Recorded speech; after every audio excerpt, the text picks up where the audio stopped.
Welcome to Yoga with Sara. This is my own special blend of Yin Yoga and Bowspring Yoga. I combined the stretchy, slow mindfulness of Yin with the strength-building aspect of Bowspring, creating a class series which balances strong and stretchy. This class was recorded live and has been edited for clarity, privacy, and length. Enjoy! You saw for props that we need like a small bolster. This is a junior round TheraBand or belt, for this business here, like that. I don't think we'll need a block, but you never know. I have one on my side here. So for today, well, first of all, welcome if I didn't already say that. My focus today is going to be on the arches of the feet, the function of the hands, the feet, and the spine. I have been taking some different classes. So has anybody heard of Bowspring? It's this totally new idea of moving by keeping your spine quite lengthened, your tail out behind you, and almost like this arching of the back. And I particularly liked the focus on the way the hands and the feet can learn to have kind of this spaciousness in what she calls the paw. And so this idea that we can build an arch in our hand, we can build an arch in our foot. So we're going to start off with those things today, and I'll introduce some basic hand positions. Let's go ahead and get started by bringing ourselves present to this moment. So if you need to prop up your behind to allow the spine to have a few of its natural curves, and by natural I mean obviously this is natural, right? Because we're all doing it all the time, looking at our devices or curled up in our lazy boys looking at TV or driving. But I don't mean that. I mean the pose where your back actually has a curve that goes toward your belly. Your tail sits down a little bit behind you like a tiny kickstand. And you breathe into your ribs all the way around. So feel your breath into even your low back ribs. Let your throat lengthen.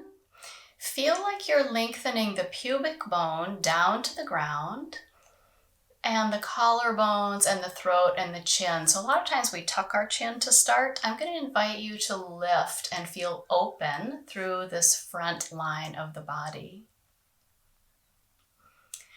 Gaze can be soft, straight ahead, or you can gently close your eyes, either way. Allow your awareness to begin to settle in the breath in the body.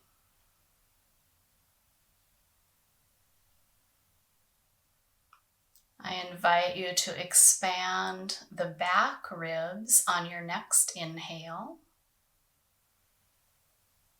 And lengthen the spine just a little bit more. Even lift the heart like a tiny seated cat-cow. We'll start finding a little bit of movement. Exhaling. Let's tuck the tail just a tiny bit. Round the spine a tiny bit. Squeeze the belly toward the back, but not over-exaggerated. Inhaling. Lifting again. Lengthening the pubic bone down to the ground. Lifting up through the heart, the collarbones, the throat, the chin. And just continuing then in this manner, this mindful inhale and exhale, this purposeful handing off of extending the back and the front with rounding as you exhale.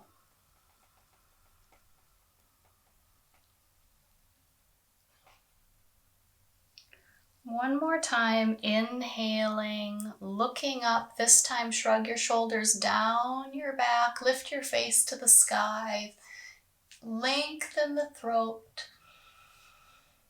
And exhale, just come to neutral. Let's not go into our TV watching C-curve pose that we like to slump into. I'm going to invite you to take one foot in your hands. And so you might have to change your sitting position a little bit. Take one foot in your hands and begin to give yourself a bit of a foot massage. So running the thumbs from the heels down the arch to the ball of the foot. Moving your way into the toes, kind of rolling out each toe. I don't care which foot you start with, it doesn't matter. Squeezing the heel a bit. Kind of hard to get into, for me it is anyway, to get into rubbing right at the bottom of the heel. I think I've lost so much cushion there that it's like, how do you grip pure bone? But I hope for your sake you've got some muscle in the bottom of your feet still. Sometimes I feel like I'm walking on marbles. You might want to give your toes a little crack. I don't know. And then remember the top of your foot. So go ahead and run your thumbs or your fingers, whichever works for you, between the bones on the top of the foot up to the ankle. So you're feeling these muscles at the top of the foot. These are going to be crucial muscles that we're going to work today, which sounds kind of funny, the top of the ankle muscle. That's going to help us find an arch in our foot. Finishing up with this first foot, I want you now to do a funny thing where, and this is a particular to bowspring, this idea of making a baby foot or a bicycle foot, like what your foot looks like if it's on a kind of the heel and the toes hang down on either side of the bike pedal. And also then squeeze it from side to side to curl it into a taco foot.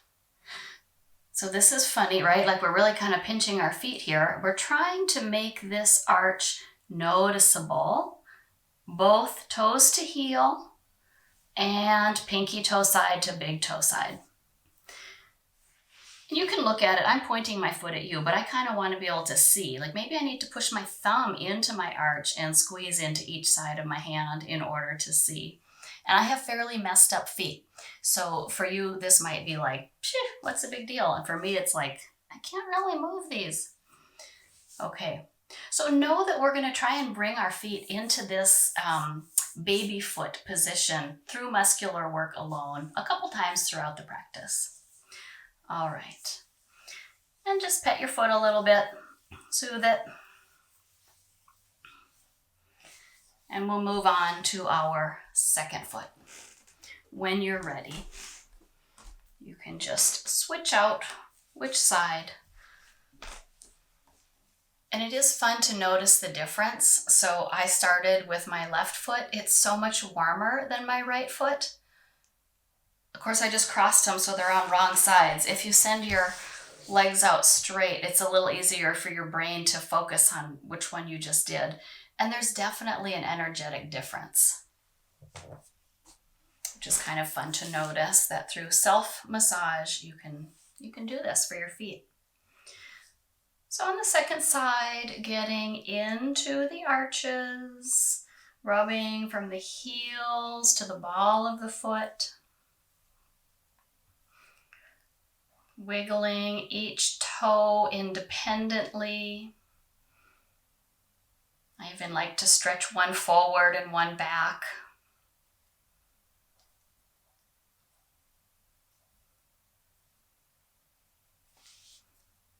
If they need a little cracking and it doesn't hurt, you're allowed to do it. Getting into the heel, giving some attention, some pressure. to the sides of the heel, the center, bottom of the heel.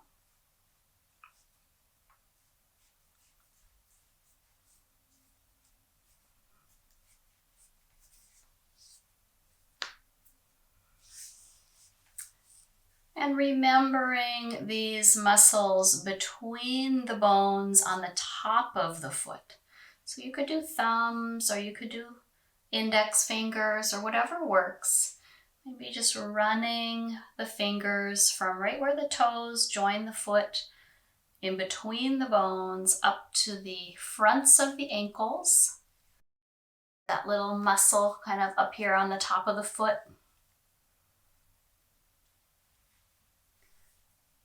Good.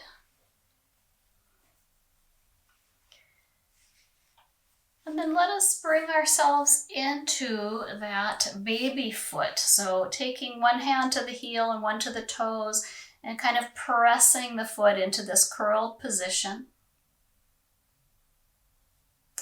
And then taking it the other way, where the thumb might press into the arch and then the other hand could squeeze the pinky toe side and the big toe side toward each other.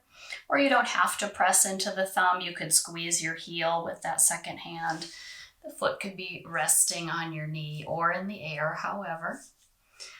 And then see if you can do a little bit of that baby foot, and at the same time, a little bit of a taco foot. That's a lot of squishing into the arch. All right, and let it go. Smooth it out.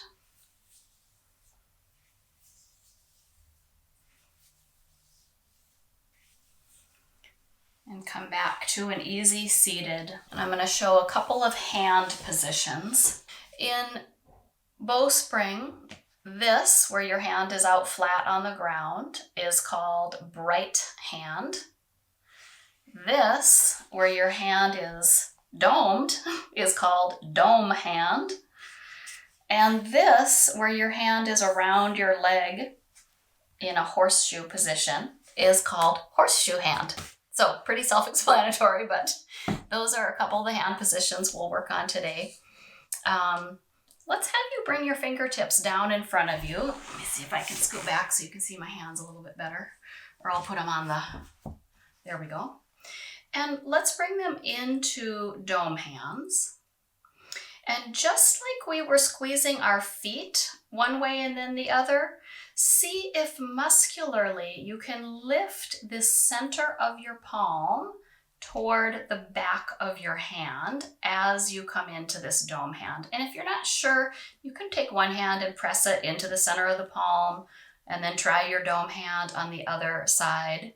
It's kind of like muscularly we're taking the base of the thumb and the base of the pinky as if they're going to come toward each other, but we're going to lift the middle at the same time.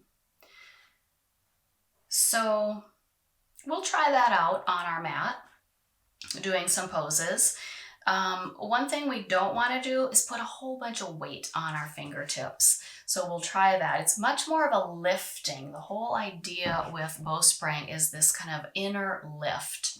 We're going to come onto our mats in a hands and knees position. If you want a little bit of cushion, you can have extra under your knees. All right. You guys already know cat-cow. Everybody knows cat-cow. But I want you to see what your feet are doing. So sometimes we have our toes tucked, and we're not going to do that today. We're going to keep our feet laying down, but instead of just laying there passively, I want you to sort of root the tops of your toes into the earth and then try to drag them forward a little bit and feel how that activates this front of the ankle and gives you that shape of your foot like you are riding on a bicycle. So it's like a bike pedal foot. So a bit of activation in the fronts of the ankles. We'll just hold that. If you feel like that's too much, let it go and come back to it as you are able. On an inhale, let the tail tip up to the sky behind you. Lengthen the collarbones, and we're going to move different from our breath because we're going to really focus on the mechanics of finding this length in the back and the belly. Once you get fully extended, start to shift your weight toward your feet like you're going to come into a spring-loaded crouch. And then go ahead and come forward again. Let your ankles relax around the spine, tuck the tail, let the head hang. Linger here, shake the head a little bit. Yes, no, or side to side.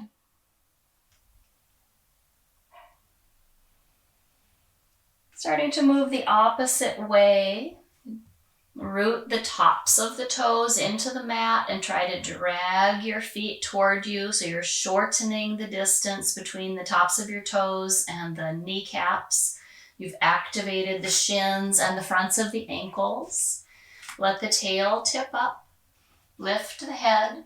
Breathe into the back ribs. Good. Exhaling around the spine. Relax the ankles.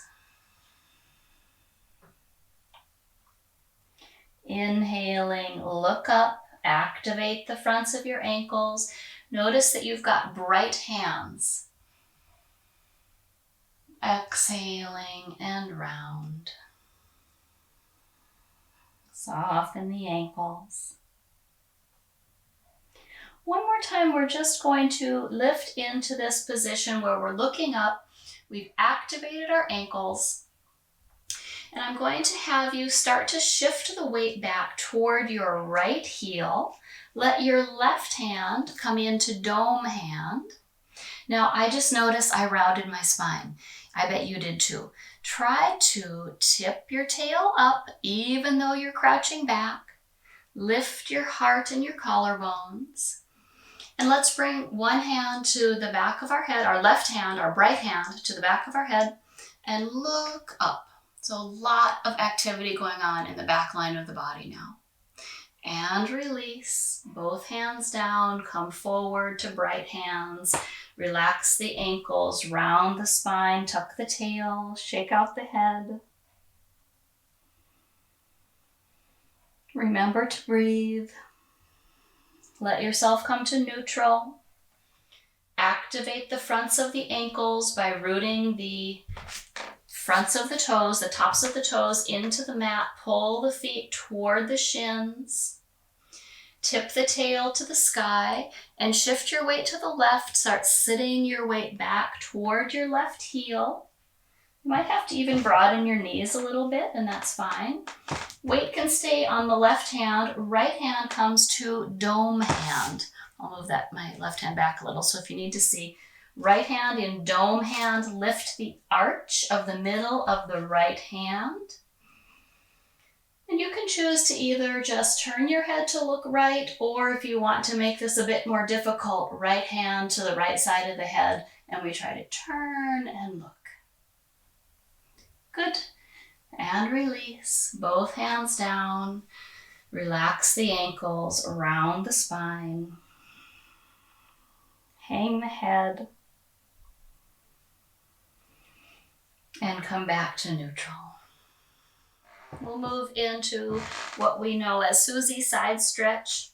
Drop the left elbow to the earth. Right hand reaches up to the front left corner of the mat. We're not doing anything special with our feet. Draw the hips back.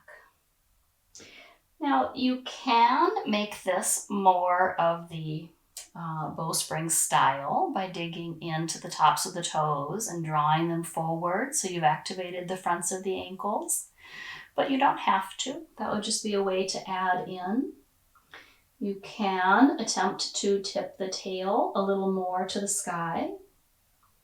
Or you could relax into this by dropping your forehead onto your left forearm. Also check in, does your tail want to reach to the left in order to find more length on the right side body? Or straight back? Or maybe over to the right? Breathe into the right side ribs. Lengthen the right side waist. And on your exhale, draw this right arm back. Set your elbow down under your right shoulder and extend your left arm up to the front right corner of your mat. Lightly grip with the hands and draw the hips back. Again, testing. Do you send the hips right, center, or left in order to find length in this left side body through the left armpit, left ribs, and left side waist? Do you find this more restful by setting your forehead on your right forearm? Or do you want to activate the ankles in the kind of the bowstring bicycle foot by rooting the tops of the toes and drawing the toes toward the shins? There's all kinds of options here. Take a breath into your left side ribs. And on the exhale, draw this left arm back. Coming back to your hands and knees. Let's set ourselves up to take a supported cobra pose or supported sphinx pose. I'm going to lay my blanket down so I have a little bit more cushion for my legs. I think I'll even undo it the whole way. And then the bolster will go up at the front of the mat. I think for the rest of the class it'll be fine if you have extra cushion on your mat. So if you have an extra blanket that you want to lay down, it's fine to do it now. Now, I will say that if your bolster is too big and we get down here and your back is like, this is not for me, that's okay. You don't have to come this deep.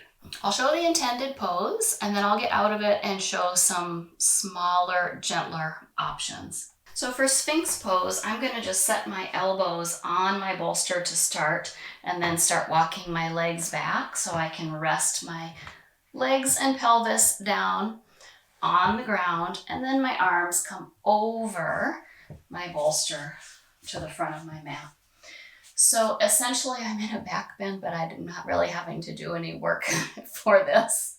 If you have a block handy, you could take it in front of you and just rest your head.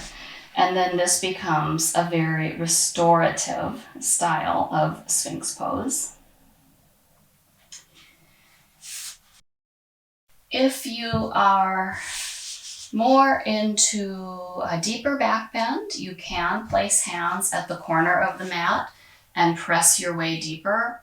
For me, going that far, that fast is too much, but we'll be here for a little while, so you have time to experiment. And if this isn't working in your body, you don't have to go that deep. You don't need the bolster. I like it because it's a little more restful. But you can come down, even have your chest on the ground, and maybe make a diamond shape of your arms and have a very small back bend. If it's too much on your neck, you could add your block here. So this is almost like a crocodile pose that has been dialed up a notch to be a little bit deeper. The easiest on your back and your neck, as in the kindest, gentlest, would be crocodile pose. That would be just laying your hands in front of your face and resting your forehead on the backs of your hands. We're going to linger here in this back bend for at least 10 breaths, possibly a few more. But know that you are not stuck here. You can move. You can let your head hang. You can adjust your pose as you need to. Sarah, can I ask a question? Yes. Where is your chest supposed to be? Above the bolster or on it? Oh my gosh. Okay. So, okay. So we have different body shapes. So for me, let me see. Well, you know what? It's actually on my ribs under my breasts. Okay, got it. So I don't know if that is going to be accurate for everybody else. That's where I have it, and it works well. I just didn't know if I just couldn't tell from where you were. Thanks. Yeah, thanks for the question. So one other thing you can add on to this if you want to is to make this slightly more of that bicycle foot. So again, then it would be rooting into the tops of the toes and then drawing the toes toward the shins. And then in this case, it would also be pushing the knees a little the mat, which is then causing me to let my butt lift a little bit in the air. And you can feel, if you're trying this, you can feel how that tips the tail a little bit up to the sky. It's more work. I wouldn't call it a restorative pose. This is a supported working pose. And if you are doing this, or regardless of which way you're doing it, let's all breathe into our back ribs. If it helps you at all, I'm going to let go of my working pose. If it helps you at all, I visualize like one of those green tree frogs, you know, because you only ever see them from their backsides on TV, and how their little lungs expand out to the sides when they breathe. And that's what I imagine when I say breathe into your back lungs, if that helps you. Okay. How do we get out of this? Well, if you've done activated legs, just let those go. If you have your head on a block, but your body is resting on your bolster, you'll have to lift your head, set your block aside, and then we'll just take our hands back, almost like I'm going to tuck mine under my bolster. I'm going to activate my belly muscles and start to push my way back to hands and knees.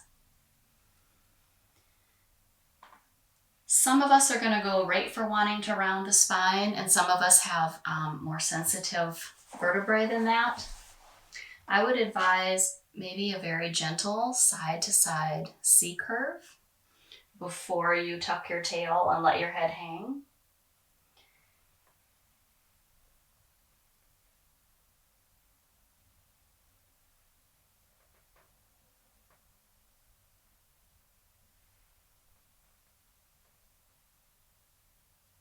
And if you feel like resting, it would be restful to let the head hang and let the tail tuck, you can add that. Or if you feel like sitting back and resting in a child's pose would be a nice counter pose to your back bend, you can add that.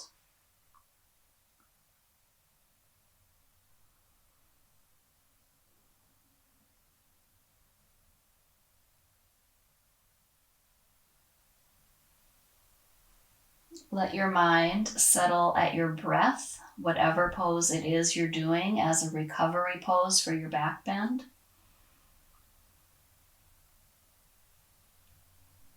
Noticing the sensations in the vertebra after having been bent in that position that we don't often go into.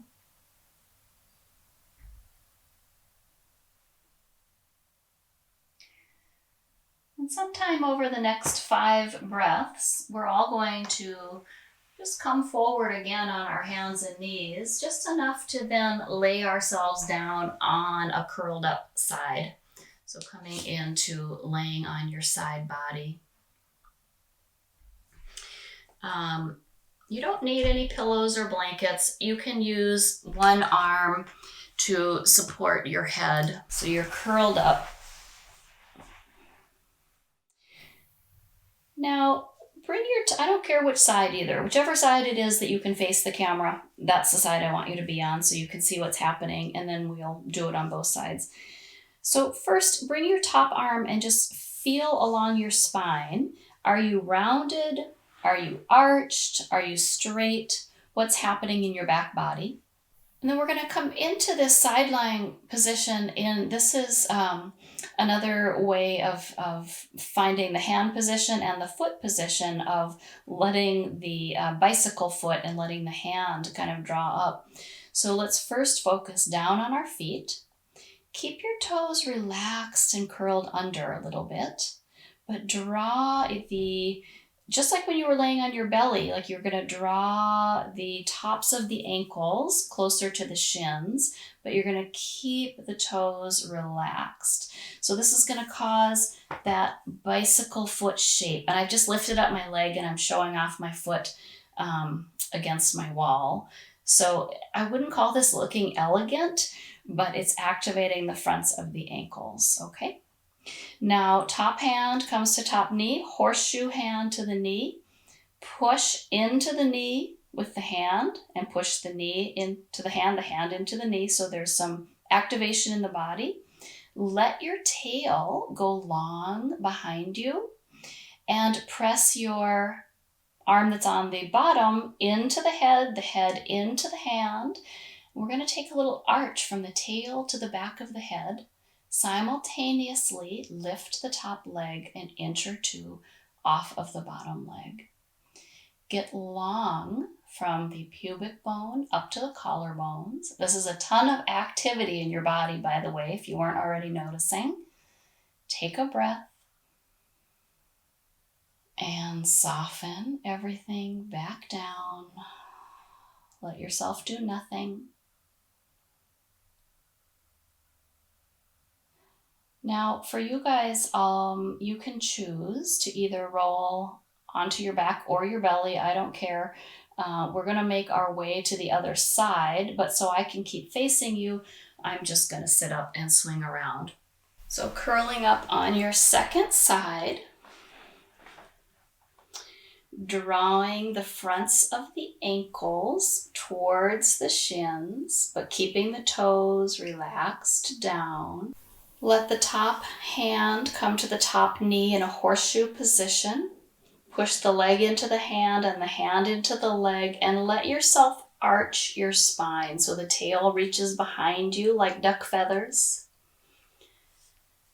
The collarbones lengthen away from the pubic bone.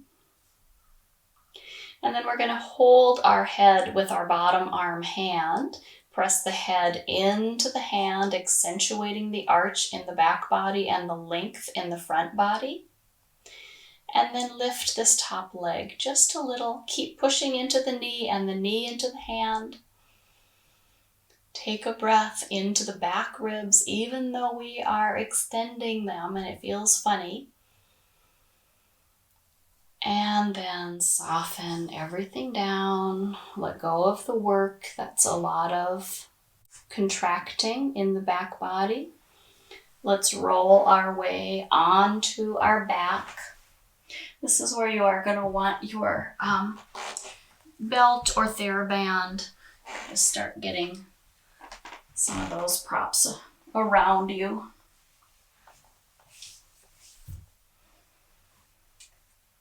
Come into constructive rest position. And this is laying on your back with your knees bent. And we're going to bend our elbows, and you're going to have to lift your arms away from your body. Try to slide, or you can do one hand or both hands. Try to slide your hands underneath your back waist. And if you're not sure where that is, find your belly button, and that's kind of the middle of the arch of the low back. So you can find that with one hand and find the back side of that with the other. And then slide both hands underneath your back. There should be space here. We should have a natural curve of our spine that's about as big as where our hands can fit into this space.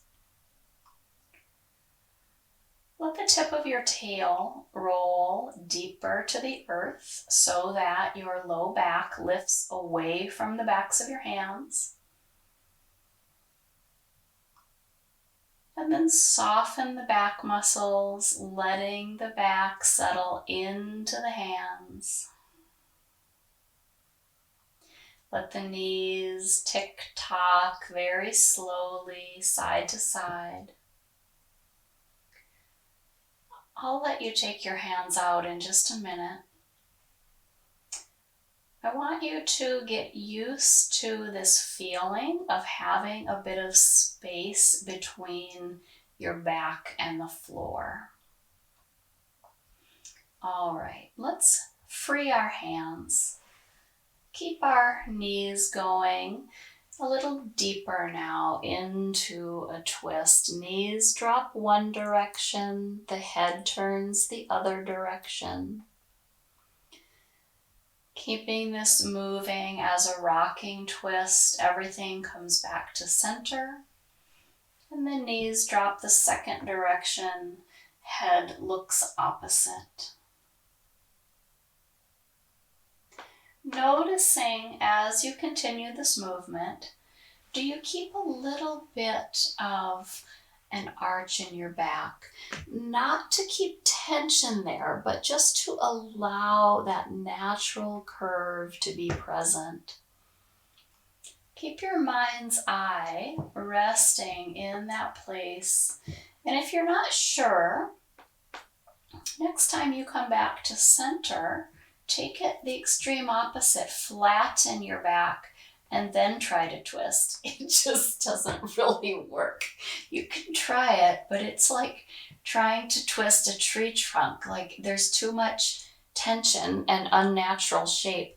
So not that tree trunks are unnatural, but let the spine come back to that natural curve and then come into your rocking twist again.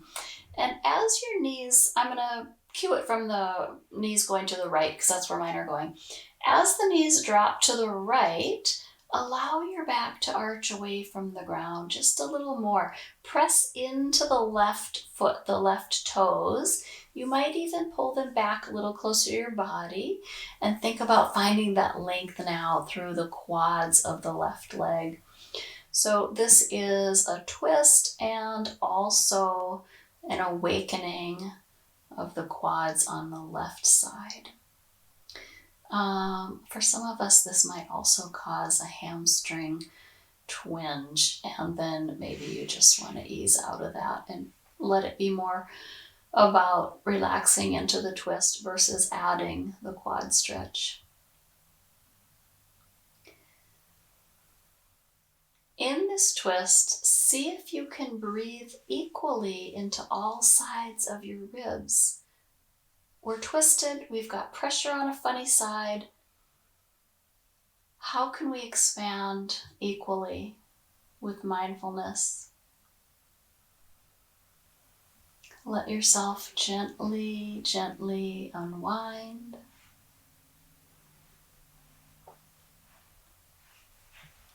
Coming through center. If you've gotten funny on your mat, you can realign. Let's let our legs tip to the left. You might scoot your right foot a little closer in toward your right butt so that the right knee can send itself longer away from your shoulder. This right hip bone may send itself a little bit more to the sky. As the knees drop left, the head gazes right. And we breathe into the full capacity of our ribs.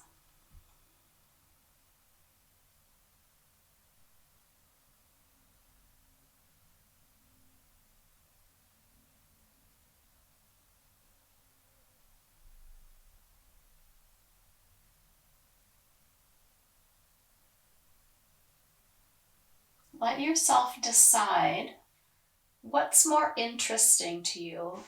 Relaxing into the twist, feeling this arch in the back and this breath in the body, or adding that quad stretch or maintaining that quad stretch. So it depends on your needs today. When you feel complete, if you've added the quad stretch, just let that right foot ease away from the behind a little bit and let us all roll ourselves back to center, back to constructive rest pose. Give yourself a time or two of rolling the tip of the tail to the earth as the low back lifts away from the ground. So that same kind of spaciousness where you could slide your hands under your back. And the opposite, where you press your belly button down toward your spine to the ground, the tail tucks to the back of the knees.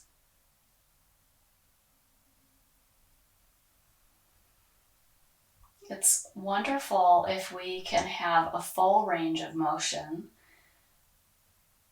being able to move both directions is positive in our bodies versus being really constricted to one way or one shape.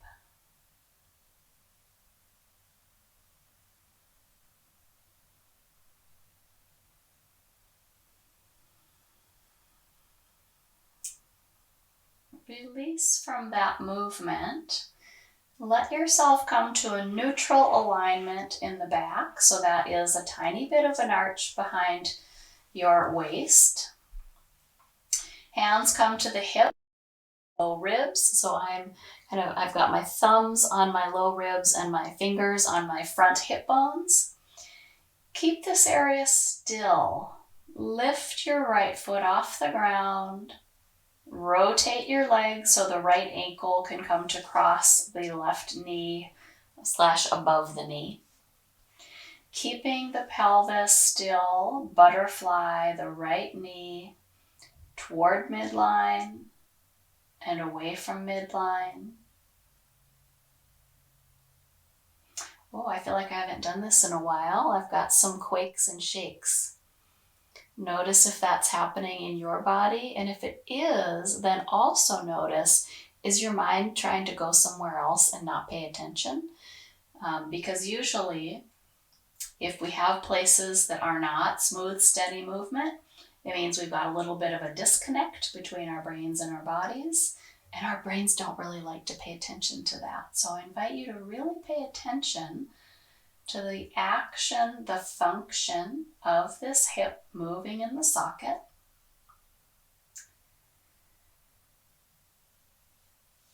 This might be the best, most interesting thing. Your mind wants to keep doing it, your body wants to keep doing it.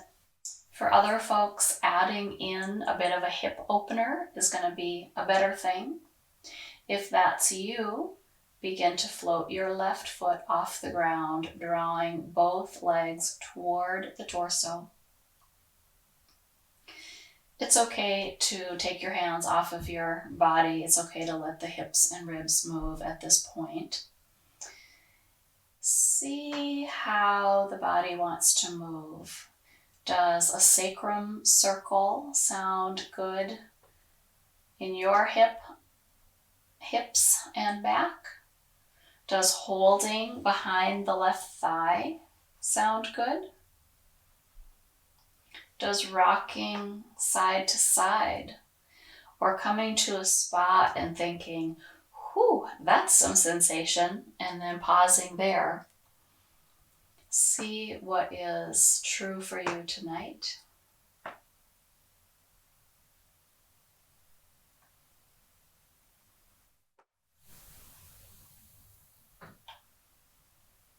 Notice if you are maintaining a tiny bit of curve in your back, as in a natural arch, or if your back has totally curled up, like in that slumping position. I mean, it's hard not to as you draw your legs in. It's fairly impossible to keep your tail pointed to the ground.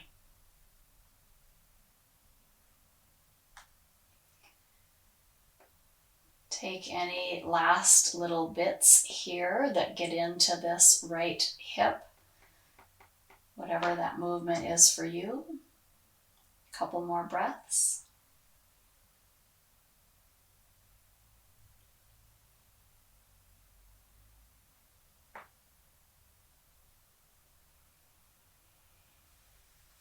And gently float the left foot down. If you had lifted it, bring the fingers back to the hip bones and the ribs. Find an engagement and integrity of the core. Keep the body still as you uncross the right leg and set the right foot down.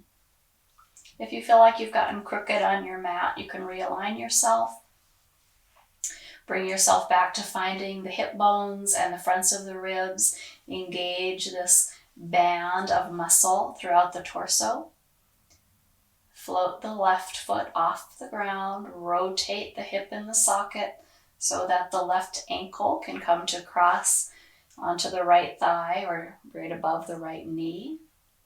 Keeping the pelvis still, butterfly this left knee ever so slowly toward midline and away from midline. See if you can keep your mind occupied with noticing, even though this is slow. Do you have any jigs and jags in your movement? Can you smooth them out by paying attention?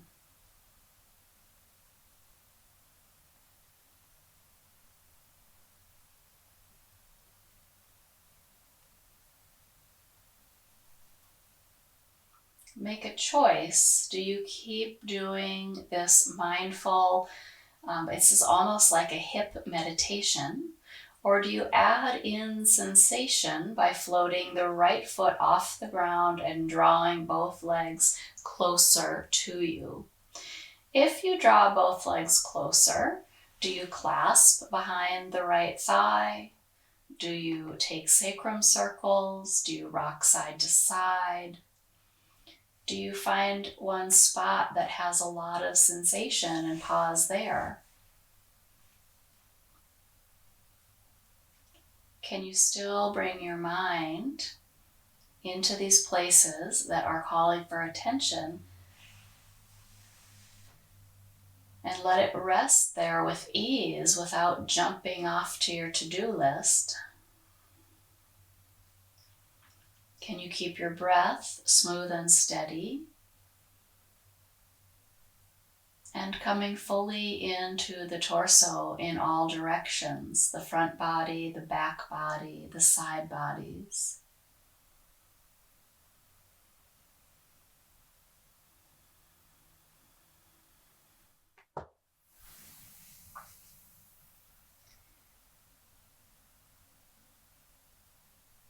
As you settle in here, do you find a need to add just a teensy bit more of space or a teensy bit more of drawing in? Can you soften your eyebrows and your teeth?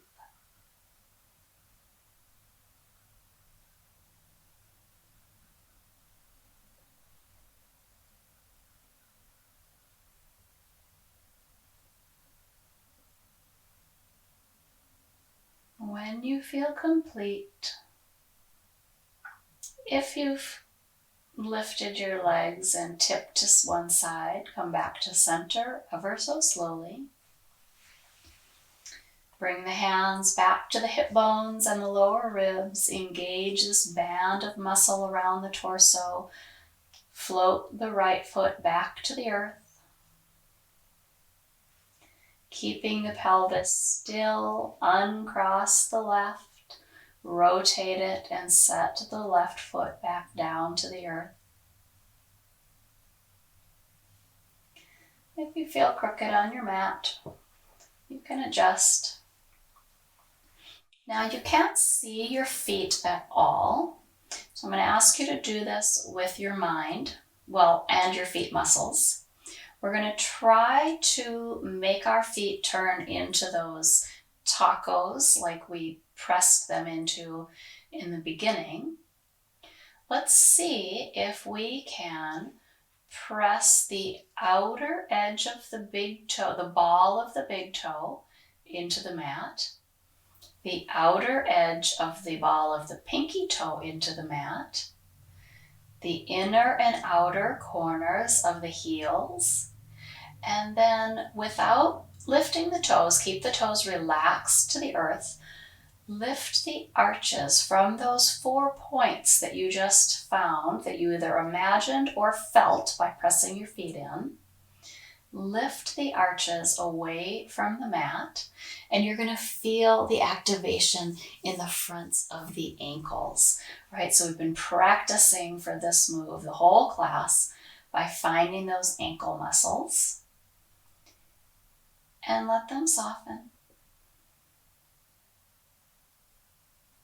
Now, without trying to find all those corners, see if you can lift the arches again by making that taco foot and activating the tops of the ankles. Good.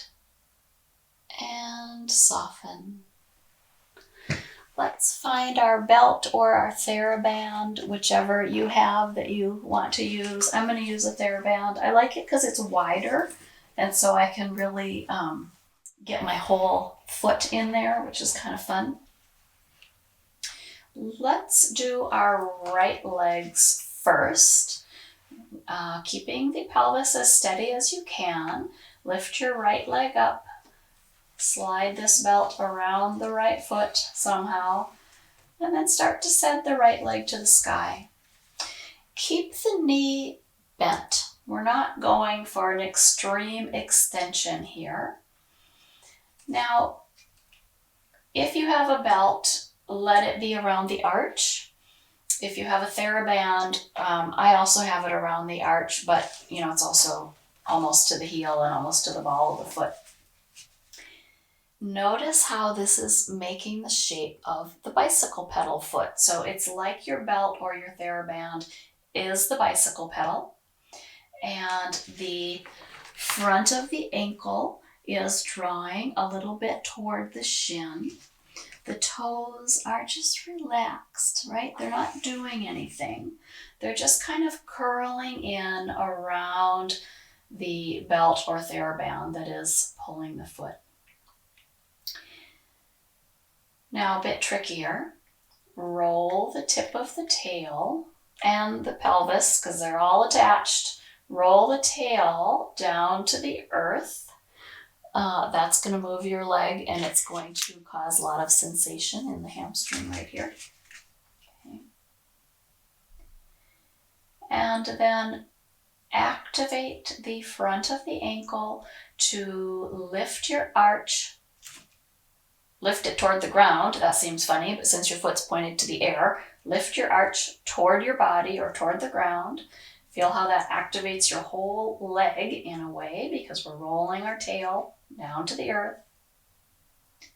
And now let go of all of that work. You keep the leg to the sky, but let yourself take a little bit more movement of pointing the toes and then pulling the toes back to the kneecap. So now pointing the heel. Rolling the foot inward. You can curl and flex your toes here. And rolling the foot outward. Curl and flex your toes here. Coming back to center. Activate the muscle of the back of the leg, the hamstring. Just like if I said make a muscle in your arm and you made, that Rosie the Riveter arm motion, do that with your leg. All you have to do is bend your knee a little bit and make a muscle here in the hamstring. And then soften it. Send the heel more to the sky. Let the back flatten to the earth. Let the leg come in closer to the body. Finding length in the whole back line of the right leg. Adding sensation if you choose by straightening the left leg out along. This is going to change the angle of the pelvis a little bit. And again, if you choose, start letting the leg, I'm going to loosen my grip a little, rest my elbows on the ground. Let your legs start to tick-tock ever so slowly. It's a clock that has lost a lot of time. Tick-tocking across the body and then out to the side of the body. I've got a wall that I'm going to run into, but you can choose how deep do you go. You might tick-tock 1 inch each direction, 1 foot each direction. You might tick-tock your leg way out to the side and hold it there. You might tick-tock your leg across the body into a twist with your right arm going off to the right. So lots of variation options here. We're going to take about 5 to 10 breaths, letting ourselves explore this right leg range of motion. In a traditional yin style, you would pick a spot and hold it. You guys all know I'm not a traditionalist, so I like to invite you to decide for yourself tonight if you're moving or if you're holding still. Either way, the mind is on the sensations, the mind is on the breath, the mind is on this time and place, this practice, this body.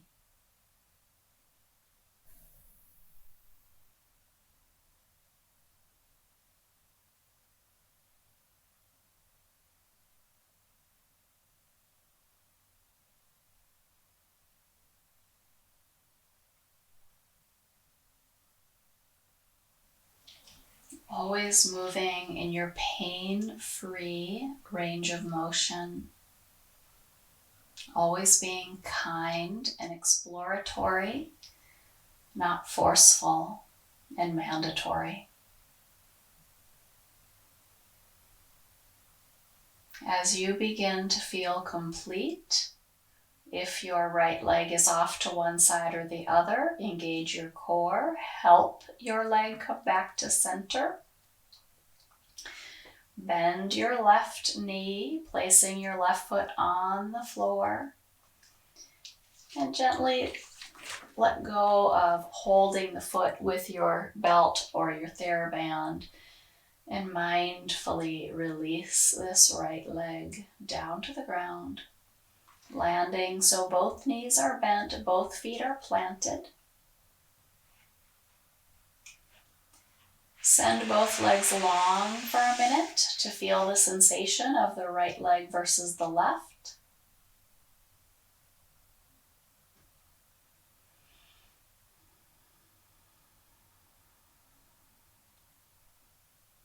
Bringing fingertips to hip bones and fronts of ribs. Engage the core. Draw one knee in and then the other, keeping the pelvis still.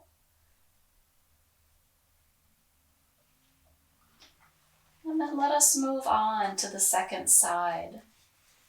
Drawing your left foot into the belt or the TheraBand. Sending that left leg up to the sky. You can give a little tug with your belt or TheraBand to help your arch come into its full arch range. Let your toes relax like we're in an upside down bicycle pedal.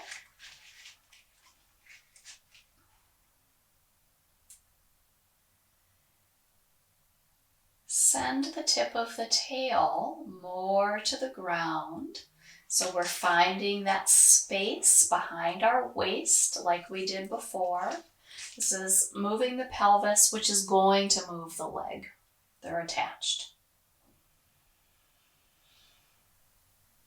And then begin to let the foot move. You might point the toes and then flex the foot, letting the heel be the part that is reaching more to the sky.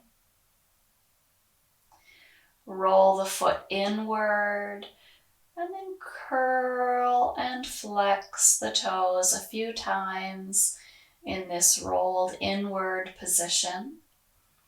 I don't know about you guys, but my little ankle muscles can really feel this now after the work we've done of activating them. Roll the foot outward and curl and flex the toes in this outward pointing orientation. Letting the foot come back to neutral. Come back to that bicycle foot, and then let's keep our knees are already a little bit bent. Let's bend them a little bit more and try to activate the muscles in the back of the left leg. So just like making a muscle in your bicep, we're going to make a muscle in our hamstring. Pull the top of the ankle toward your body. So you're making that bicycle foot move. You're activating the whole leg. I mean, I can feel it in my shin and my calf, my hamstring. My quad is not doing much. Everything else is pretty active. And relax the muscles from what they're doing. Simply let the leg extend. Let the low back flatten to the earth. You might draw the leg a little closer to the body, or you might not. You might have already been at your full range of motion. Let's take one more muscle making of the left leg. So bending the knee, making your bicycle foot. You're lifting your arch toward your body by drawing the front of the ankle toward the body. Activate the back of the left leg. Act like you're trying to push up into an invisible weight. And relax the leg. And let's start. You can choose. You can either start to do your tick-tock right here with your right knee bent, or you can slide your right leg long, and then maybe that adds enough more sensation that you don't need to do anything else. Or maybe you do want to take this little tick-tocking motion that possibly gets bigger.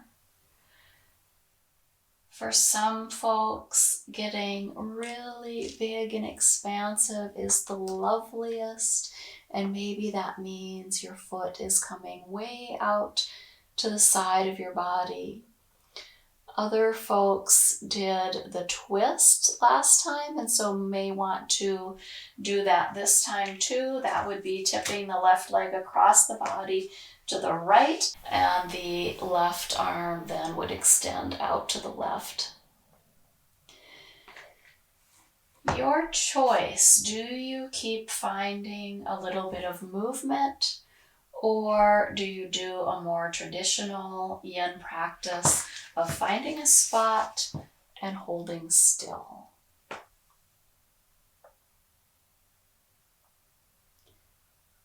Let's take 5 more intentional breaths on this side, choosing the place where you want to be.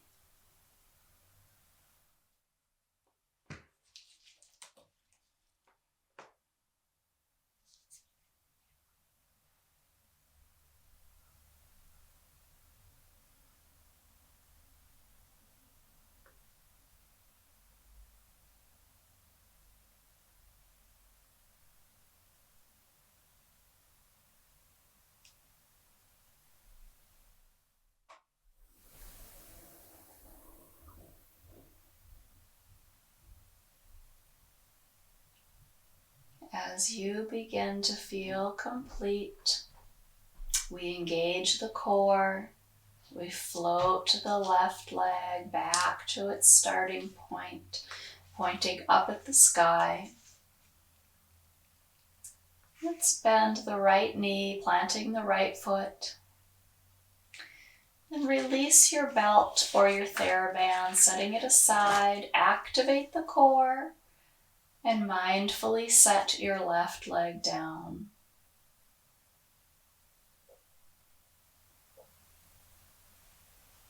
Root into both feet, making that bicycle foot or taco foot. Press into the feet, lay the arms by the sides, press into the arms and hands, lift up into a little bridge pose. Rooting into the shoulders. feeling an activation in the whole back line of the body.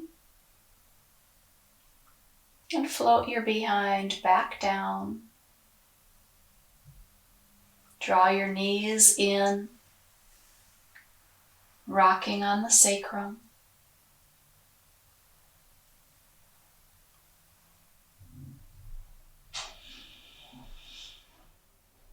Send arms and legs to the sky, rolling out wrists and ankles.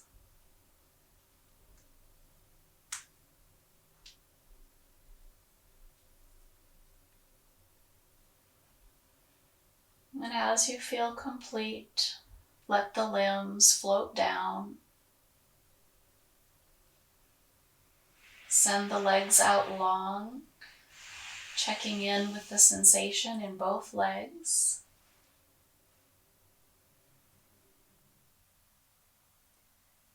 And maybe you're just right and you don't even need any props for Shavasana. Or maybe you do, and let's make that choice now. Do you add a bolster under your legs? Do you pull a blanket up over your body? We'll take a few minutes in a deep rest here at the end to rejuvenate our bodies in whatever amount of prop and cover you need.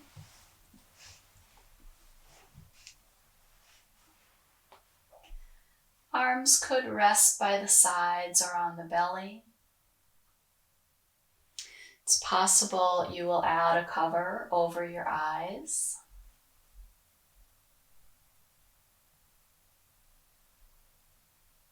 And I invite you to let the breath slow down, to let all the muscles that just did the work soften.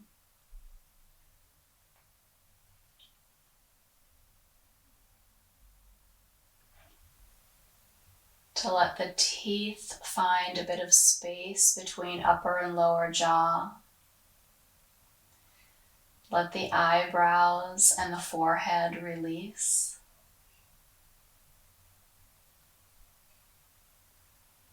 Soften the eyes in their sockets.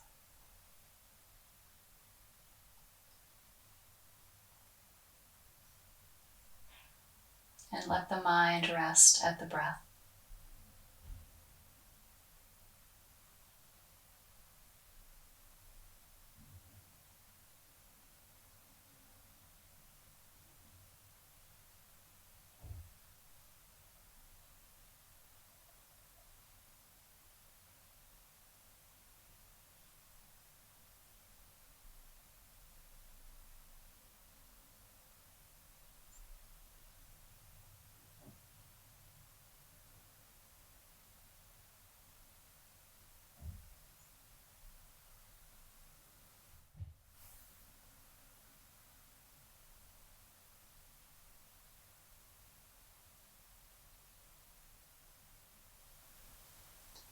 I'll let you make the choice on if you would like to continue resting here in Shavasana, or if you would like to make your way to seated to bow out. If you choose to stay in Shavasana, you can simply bow out by placing hands on your heart when I call it. If you choose to come up to seated, make your way slowly, bending knees, rolling to one side, taking your time to get there.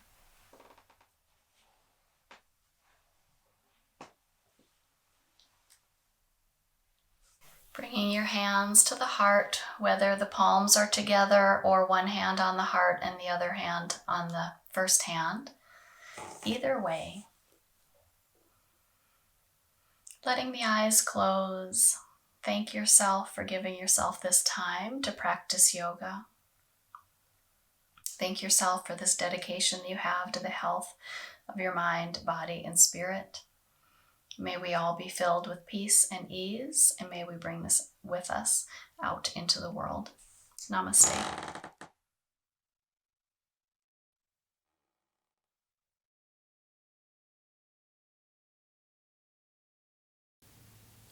Thank you for joining me today. If you found this practice useful or enjoyable, please consider giving this video a thumbs up and subscribing to this channel. Thank you. I'll see you next time on Yoga with Sara.